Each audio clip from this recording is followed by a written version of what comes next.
नमस्कार। सत्यम शिवम सुंदरम जीके में आपका हार्दिक स्वागत है, अभिनंदन है। हम भारतीय संविधान और राज्य व्यवस्था के बारे में चर्चा कर रहे थे। आपको यह भी पता होना चाहिए कि हमने संविधान का भाग 1 आर्टिकल 1 से 4 संघ राज्य क्षेत्र, भाग 2 नागरिकता आर्टिकल 5 से 11, भाग 3 मूल अधिकार आर्टिकल 12 से 35 और उसके बाद में भाग 4 आर्टिकल 36 से 51 और भाग 4 के 51 के आर्टिकल के बारे में हमने चर्चा की, जिसमें मूल कर्तव्य पढ़ा। उसके बाद में हमारा जो संविधान का भाग 5 है उसके बारे में आज हम चर्चा करेंगे। अगर आपने मेरे चैनल को सब्सक्राइब नहीं किया है तो कृपया चैनल को सब्सक्राइब करें और बेल आइकन को प्रेस करें। आज हम पढ़ेंगे भारतीय संविधान का भाग 5, भारतीय संविधान और भाग 5। जो भारतीय संविधान का भाग 5 है वो किससे रिलेटेड है? वो है संघ सरकार से, संघ सरकार, संघीय सरकार।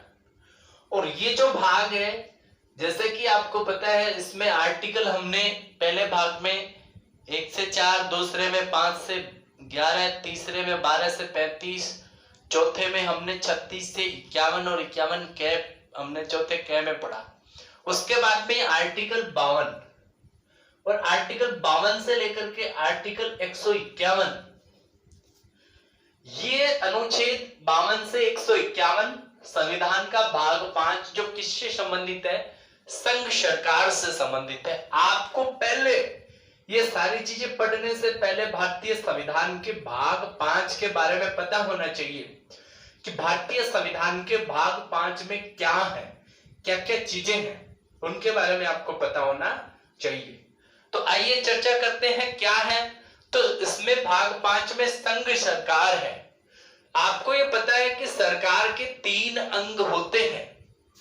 तो ये जो सरकार है ये संघीय सरकार है। सरकार के 3 अंग हम पढ़ते हैं। तो हम इसमें संघ सरकार पढ़ेंगे तो हम इसमें पढ़ेंगे संघीय। सबसे पहले जो होती है, आपको पता है सरकार के 3 अंग होते हैं। कौन से होते हैं आपको पता है? कार्यपालिका, विधायिका और न्यायपालिका। विधायिका को व्यवस्थापिका भी कहते हैं। तो कार्यपालिका, तो हम सबसे पहले पढ़ेंगे संघ की या संघीय कार्यपालिका, दूसरी संघीय विधायिका और तीसरा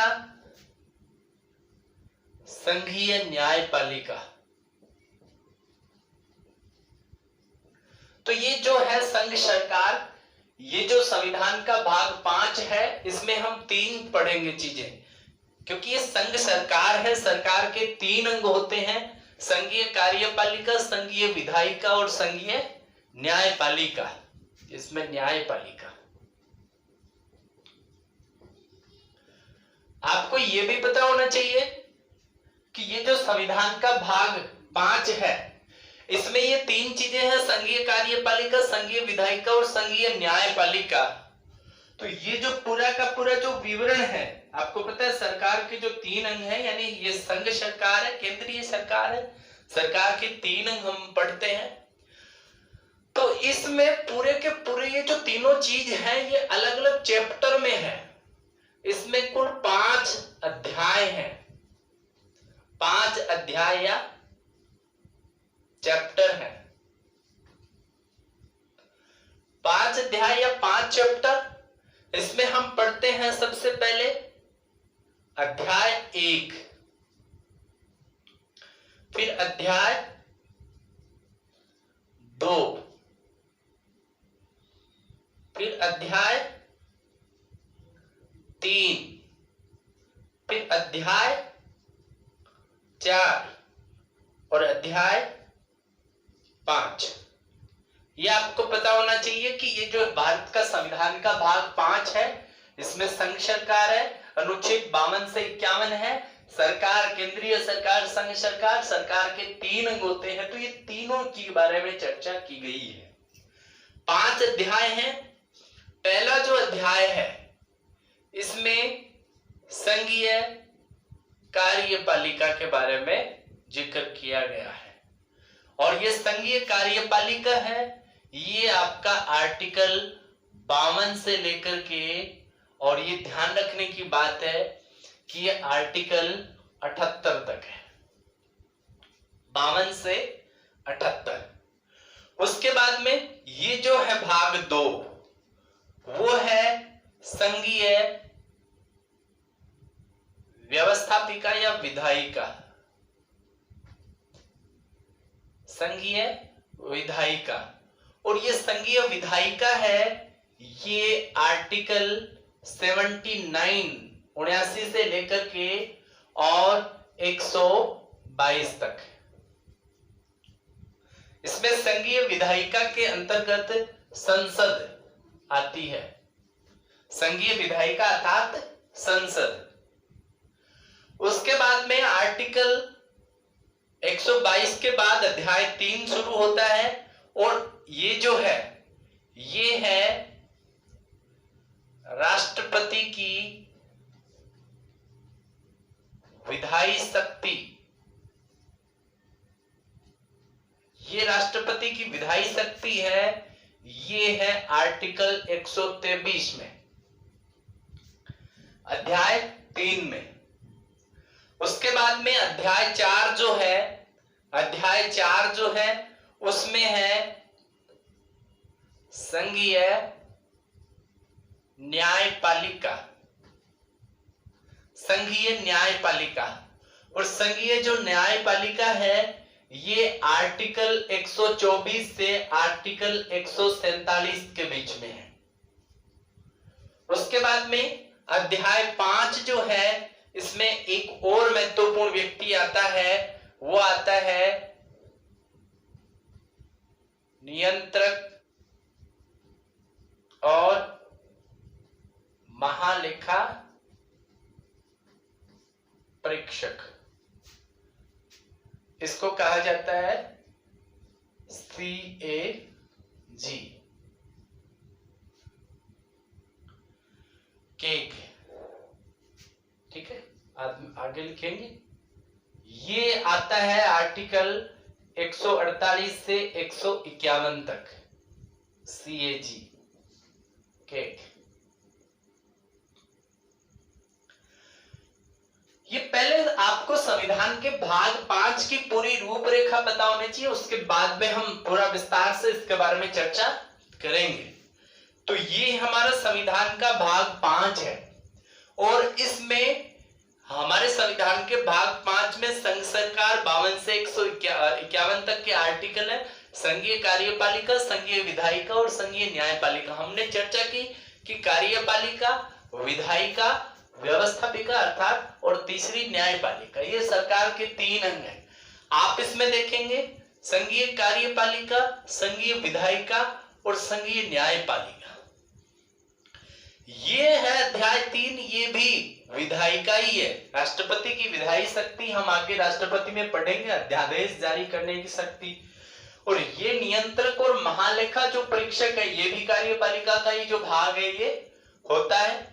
तो इसमें हम पूरे जो आर्टिकल हैं वो इनसे संबंधित पढ़ेंगे, पूरे जो प्रावधान है इसमें हम पढ़ेंगे।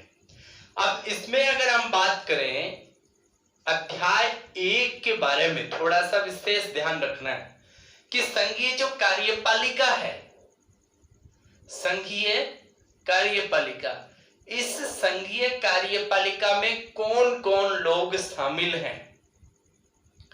तो संघीय कार्यपालिका में हम इसमें पढ़ते हैं सबसे पहले राष्ट्रपति, राष्ट्रपति के बाद उपराष्ट्रपति,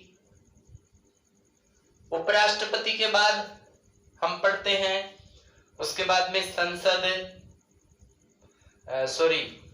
राष्ट्रपति, उपराष्ट्रपति, फिर तीसरा मंत्रिपरिषद,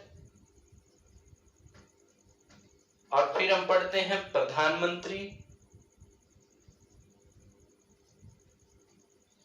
और एक हम पढ़ते हैं महान्यायवादी। महान्यायवादी,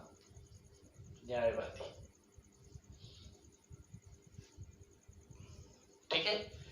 ये हम अध्याय 1 में संघीय कार्यपालिका में कौन कौन आएंगे आपको ये पता है। संघीय कार्यपालिका में आर्टिकल 52 से 78 तक है। तो राष्ट्रपति है ये 52 से लेकर के 62 तक तो कंटिन्यू है। 52 से 62 कंटिन्यू होने के बाद 63, उसके बाद में आप देखेंगे 63, ठीक है, 64, 65, 66, 67, 68 और 69 तक। उसके बाद में 70 दोनों में कॉमन होगा 70। उसके बाद में 71 और 72। उसके बाद में 73 मंत्री परिषद का गठन किया जाएगा। आपको ये पता होना चाहिए आर्टिकल 74। प्रधानमंत्री की नियुक्ति होगी आर्टिकल 75। महान्यायवादी होगा आर्टिकल 76। उसके बाद में संघ की कार्यपालिका शक्ति का विस्तार होगा आर्टिकल 77 और प्रधानमंत्री के द्वारा राष्ट्रपति को कार्यों के संबंध में जानकारी देने से संबंधित आर्टिकल 78। ये हमें पूरे जो आर्टिकल हैं ये अलग अलग पार्ट में पढ़ने हैं। तो ये संविधान का भाग 5 है, ये विस्तृत भाग है, क्योंकि आपको ये पता होना चाहिए कि संघ की कार्यपालिका में हम राष्ट्रपति पढ़ेंगे, उपराष्ट्रपति पढ़ेंगे, मंत्री परिषद, प्रधानमंत्री और महान्यायवादी, और इनसे संबंधित और भी प्रावधान है उनके बारे में पढ़ेंगे। जैसे राष्ट्रपति आगे, और जैसे ये राष्ट्रपति से संबंधित आ गया, आगे जाकर के जैसे इसमें और जो आर्टिकल है संघीय विधायिका में, तो इसमें भी राष्ट्रपति से संबंधित अनुच्छेद आएंगे जिनके बारे में भी हम चर्चा करेंगे जब हम पूरा टॉपिक एक पढ़ेंगे राष्ट्रपति का। उसके बाद में जो अध्याय 2 है संघीय विधायिका, यानी इसमें हम संसद के बारे में पढ़ेंगे। 79 से लेकर के 122 तक पूरे संसद के बारे में विवरण है वो अध्याय 2 में दिया गया है। चैप्टर नंबर 2 में आर्टिकल 79 टू 122 122 तक। इसमें क्या है कि जो संसद है, संसद के 3 अंग, राष्ट्रपति, लोकसभा, राज्यसभा, लोकसभा अध्यक्ष, राज्यसभा अध्यक्ष, उपाध्यक्ष, इनके बारे में जिक्र किया जाएगा। संसद के 70 शीतकालीन, ग्रीष्मकालीन जो 70 होंगे उनके बारे में बात करेंगे। इसके अलावा संसद की कुछ समितियां हैं बहुत सारी, संसद की समितियों के बारे में, संसद के अंदर जो कानून निर्माण की प्रोसीजर है वो कैसे होती है, संसद में विधेयक किस प्रकार के होते हैं, विधेयकों के प्रकार कैसे उनको रखा जाता है, सारी जानकारी वो हम इसमें पढ़ेंगे। इसके अलावा संसद की जो भी कार्यशैली है वो पूरी की पूरी आपके अध्याय 2 में पढ़ेंगे हम लोग विस्तार से। जब संसद के बारे में चर्चा करेंगे तो इसका मतलब अध्याय 2 के बारे में चर्चा करेंगे, अर्थात संघीय विधायिका व्यवस्थापिका के बारे में चर्चा करेंगे। क्योंकि ये आपको पता होना चाहिए, कार्यपालिका काम करती है, विधायिका कानून बनाती है और न्यायपालिका उनकी समीक्षा करती है। उसके बाद में हम आर्टिकल 123 ऐसे इतना पढ़ेंगे, अध्यादेश जारी करने की शक्ति, पूरा आर्टिकल हम इसमें पढ़ेंगे। क्या होता है अध्यादेश, राष्ट्रपति का अध्यादेश कानून के समान ही होता है जब संसद का 70 नहीं चल रहा होता है तब। उसके बाद में संघीय न्यायपालिका, हम इसमें संघीय न्यायालय के बारे में पढ़ेंगे, न्यायालय के गठन के बारे में पढ़ेंगे, न्यायाधीश के बारे में इसमें पढ़ेंगे जो आपका अध्याय 4 है। अध्याय 4 में न्यायाधीश, न्यायाधीशों की नियुक्ति, मुख्य न्यायाधीश, उनके वेतन भत्ते, सब कुछ सारी की सारी जो है वो इसके अंतर्गत सम्मिलित किया जाएगा। उसके बाद में एक व्यक्ति होता है नियंत्रक और महालेखा परीक्षक, जिसे केग कहा जाता है। एक चैप्टर हम अध्याय 5 का पढ़ेंगे, कौन होता है और इससे संबंधित अनुच्छेद और इनके संबंध में प्रावधान। तो ये आपको पता होना चाहिए कि ये जो आर्टिकल 52 से 151 संविधान का भाग 5 है संघ सरकार, वो क्या है। ये भाग पूरा समझ में आएगा तब जाकर के आगे आपको संघ सरकार समझ में आएगी। तो संघीय जो सरकार है, आपको एक बार पुनः इसके संदर्भ में कि इसमें 5 अध्याय है, अध्याय 5 है। पहला अध्याय संघीय कार्यपालिका है। संघीय कार्यपालिका में राष्ट्रपति, उपराष्ट्रपति, मंत्रिपरिषद, प्रधानमंत्री और महान्यायवादी आते हैं। संघीय विधायिका, विधायिका के अंतर्गत संसद है वो आती है, यानी कानून बनाने वाली व्यवस्थापिका विधायिका, ठीक है, जिसमें लोकसभा, राज्यसभा ये सारे आते हैं। अध्याय 3 में राष्ट्रपति की विधायी शक्ति, अध्यादेश की शक्ति आती है। अध्याय 4 संघीय न्यायपालिका आती है और अध्याय 5 में नियंत्रक और महालेखा परीक्षक आते हैं। तो संविधान के भाग 5 को जब हमें पढ़ना है तो हम इनको अलग अलग चैप्टर में पढ़ेंगे और इनको आप पढ़ने के साथ साथ मैं आपको इसमें डिस्क्रिप्शन इसमें लिंक दे दूंगा आपको बॉक्स में, तो आपको उन लिंकों के बारे में उसमें सर्च करके और आप इनके जो भी टॉपिक हैं वो आप इसमें पढ़ सकते हैं पूरे के पूरे। तो इसमें हम सबसे पहले पढ़ेंगे राष्ट्रपति के बारे में। राष्ट्रपति का टॉपिक भी हम 2 पार्ट में पढ़ेंगे। एक राष्ट्रपति, उसका प्रावधान, निर्वाचन, शपथ, महाभियोग, ये सारी चीजें, और एक टॉपिक राष्ट्रपति की शक्तियां। उसी प्रकार से दूसरा चैप्टर हम पढ़ेंगे उपराष्ट्रपति, तीसरा पढ़ेंगे मंत्रिपरिषद, चौथा पढ़ेंगे प्रधानमंत्री और फिर 5वां पढ़ेंगे महान्यायवादी। तो अध्याय 1 है, अध्याय 1 के भी हमें अलग अलग टॉपिक हमें पढ़ने हैं। इसी प्रकार से विधायिका, संसद, संसद में भी संसद के बहुत से पार्ट्स हैं, उनको हम अलग अलग पार्ट में पढ़ेंगे, ठीक है। तो उनको पढ़ने के लिए आप सबसे पहले इस पार्ट को पूरे को समझें, उसके बाद में हम आगे आने वाले टॉपिक के बारे में चर्चा करते हैं।